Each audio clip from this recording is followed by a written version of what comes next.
Ukážem vám, ako to vyzerá v zime. Trošku nám nasnežilo, takže panely na šikmej streche by vyzerali asi takto pod snehom. No a moje panely vyzerajú takto. Sú pekne v suchu, bez vody, bez snehu a čakajú, keď na nich zasvieti slniečko.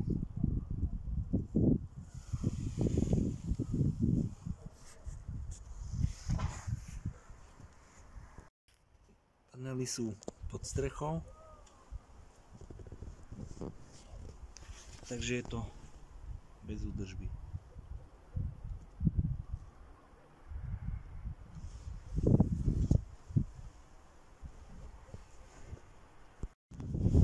Máme január, slnko je nízko. Pôjdem sa pozrieť, ako to vyzerá na displeji pri meniči.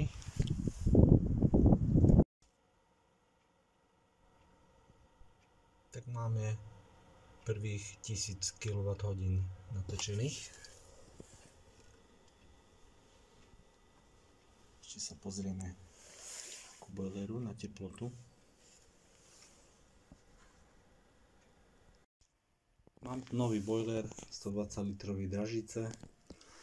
No a momentálne tam mám nahriatých 38. Takže sa mi tu predohreje voda, ktorá putuje ďalej do kondenzačného kotla.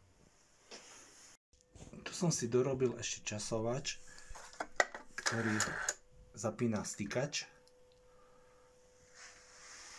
Zapne, vypne stykač, ktorý ovláda špirálu v boileri. Aby som predišiel cvakaniu relátok, tak som si tam dal časovač. A keď sa začne spievať, vypne špirálu a relátka necvakajú.